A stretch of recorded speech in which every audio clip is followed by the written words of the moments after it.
তো ভিডিওটা সম্পূর্ণ মন দিয়ে দেখবেন এবং নতুনরা শুনবেন। যারা কেবল পয়সা ইনকামের জন্য ফেসবুক করতে এসছেন তারা শুনুন, গুরুত্বপূর্ণ হতে চলেছে। শুনুন, আপনাদের একটা কথা বলি, ফেসবুকে যদি আপনি শুধু ইনকামের ধান্দাতে নেমেছেন তাহলে আপনার সেটা পূর্ণ হয় না।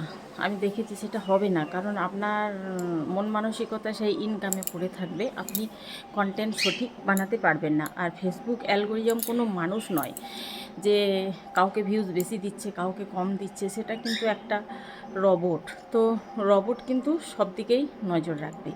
আমি আমার কথাই বলছি যে দেখুন, এখন আমার মন মানসিকতা ভালো নেই, কথা বলার সে অঙ্গিভঙ্গি নেই, কথা বলার মধ্যে সে দম নেই, পাওয়ার নেই, কিন্তু তবু আমার ভিউজ আসছে। কেন আসছে? এখানে ভাই লেগে থাকতে হবে। আমি প্রায় 2 বছরের কাছাকাছি কন্টিনিউ লেগে আছি। আমার একবার প্রচুর পয়সা হয়েছিল, আমি ব্যাঙ্ক সেট আপটা করতে পারিনি, এখনও হয়ে বসে আছে। ব্যাঙ্ক সেট আপটা ঠিকঠাক হয়েছে কিনা আমি বুঝতে পারছি না। আমি ইনকামের ধান্দাতে আসিনি। আমি ফেসবুকে নেমেছি রাগে জ্বলনে। ফেসবুক এমনি করতাম, প্লেন করতাম, পেজ খুলিনি তখন।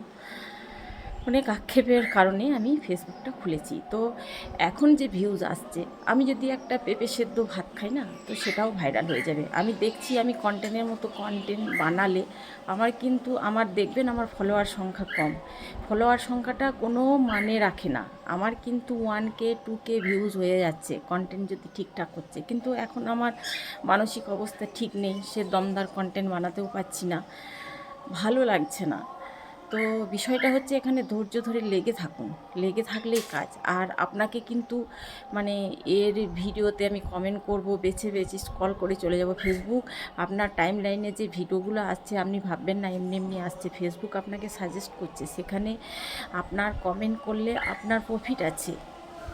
তো আমার তো এখন ফর ইউ প্রতিটা প্রায় ভিডিও ফর ইউ ছুঁই ছুঁই করছে।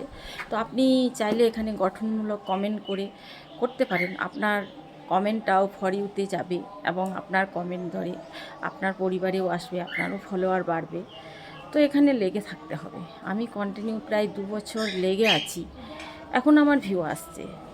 তো ভিউ আসছে না বলে আমি ফেসবুক ছেড়ে দেবো? ভিউ আসছে বলে বেশি বেশি করব? আর আরেকটা কথা বলে দিই, ফেসবুক কিন্তু এর খিদে প্রচুর, এর খিদের কোনো শেষ নেই। রোবট তো, আপনি একটা নির্দিষ্ট মাফিক পোস্ট করবেন। আপনি যদি দিনে 10, 12, 14টা রিলস পোস্ট করতে থাকেন, তো আপনার যে ফলোয়ার্সগুলো আছে, আপনার যে অডিয়েন্স আছে, সেগুলো কিন্তু বিরক্ত হয়ে যাবে যে সবসময় এরই পোস্ট দেখছি, তখন কিন্তু ওপর দিকে তুলে দিতে থাকবে। তো একটা নির্দিষ্ট পোস্ট করবেন, না তার থেকে কম, না তার থেকে বেশি। আপনি একটা রুলে চলবেন, এটাই হচ্ছে ফেসবুকের নিয়ম।